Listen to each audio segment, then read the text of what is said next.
લોકસભા ચૂંટણીના અંતિમ સપ્તાહમાં ભાજપ અને કોંગ્રેસનો ઉમેદવાર પૂરજોશમાં ચાલી રહ્યો છે। આપણી સાથે આણંદ લોકસભા બેઠકના ઉમેદવાર કોંગ્રેસના ઉમેદવાર અમિતભાઈ ચાવડા ઉપસ્થિત છે। અમિતભાઈ, પ્રચાર તમે કરી રહ્યા છો, તમારા જે હરીફ ઉમેદવાર છે, સામેના ઉમેદવાર છે, તેમણે એક ચોંકાવનારું નિવેદન આપ્યું છે, કહ્યું છે ક્ષત્રિયનું આંદોલન છે તે કોંગ્રેસ પ્રેરિત આંદોલન છે અને આખી સંકલન સમિતિ કોંગ્રેસ પ્રેરિત છે। ચૂંટણી સમયે જે વોટ બેંક છે તેના માટેનું આ નિવેદન કેવી રીતના જોઈ રહ્યા છે? ભારતીય જનતા પાર્ટીના તમામ નેતાઓ એમના મગજમાં જે અભિમાન છે એક પછી એક ક્ષત્રિય સમાજનું અપમાન કરી રહ્યા છે। પરસોત્તમ રૂપાલાએ ક્ષત્રિય સમાજની બહેન દીકરીઓ માટે બેફામ ભાષણબાજી કરી, નારી શક્તિનું અપમાન કર્યું। એના વિરોધમાં આખા ગુજરાતમાં ને આખા દેશને વિશ્વના તમામ ક્ષત્રિય સમાજના લોકો આજે વિરોધ કરી રહ્યો છે।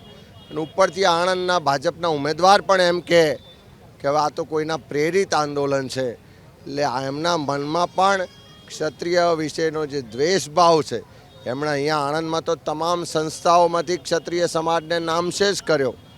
બહુમતી વસ્તી હોવા છતાં પણ એક પણ પદ પર ભારતીય જનતા પાર્ટી એક પણ ક્ષત્રિય કે બીજા કોઈ સમાજના વ્યક્તિને રહેવા દીધો નથી।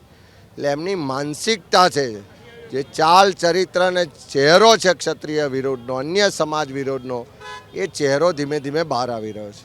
અમિતભાઈ, બનાસકાંઠાના ઉમેદવાર ગેનીબેન અને ખેડા બેઠકના ઉમેદવાર કાળુસિંહ ડાભી આશંકા એમણે વ્યક્ત કરી છે કે મતદાનના દિવસે વહેલી સવારે ભારતીય જનતા પાર્ટીના કાર્યકર્તાઓ છે તે કોઈ ગડબડી કરી શકે તેમ છે।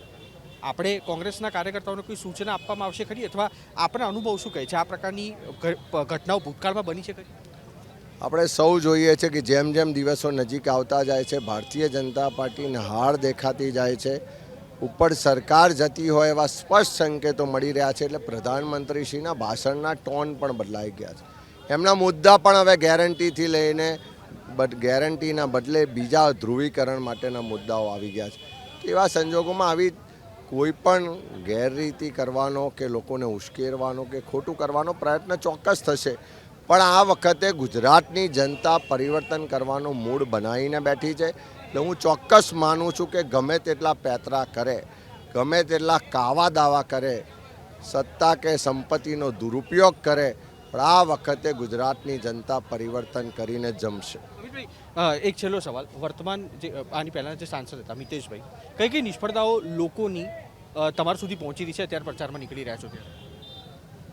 મિતેશભાઈની નિષ્ફળતાઓ તો લોકોના મોડે સાંભળશો તો હું માનું છું કે યોગ્ય લાગશે। મારે એમના વિશે કંઈ કહેવું નથી।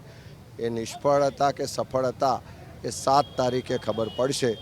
આ આણંદની જનતાએ 5 વર્ષ જોયું છે કે એનો સંસદ સભ્ય આણંદના પ્રશ્નો માટે, આણંદના લોકો માટે લડવા ક્યારેય નથી નીકળ્યો। ફક્ત આંગળી ઊંચી કરવાવાળા સંસદ સભ્ય હવે આણંદની જનતાને જોઈતા નથી। આણંદની જનતાને આણંદ માટે લડવાવાળો, આણંદના અવાજને દિલ્હીમાં બુલંદ કરવાવાળો, અને જરૂર પડે તો પોતાની સરકાર સામે પણ રસ્તા ઉપર ઉતરીને આંદોલન કરવાવાળો સંસદ સભ્ય જોઈએ છે। અને આવતી 7 તારીખે એ સંસદ સભ્ય આણંદની જનતા ચૂંટીને લાવશે। અમિત ચાવડા આપણી સાથે જોડાયા હતા તારાપુરથી લઈને સોજીત્રા સુધી। અત્યારે તેઓ રોડ શો કરી રહ્યા છે અને તેની સાથે જીતનો વિશ્વાસ પણ તેમણે વ્યક્ત કર્યો। કેમેરામેન પ્રદીપ સિંહ સાથે કુશાંક સોની, એબીપી અસ્મિતા, આણંદ।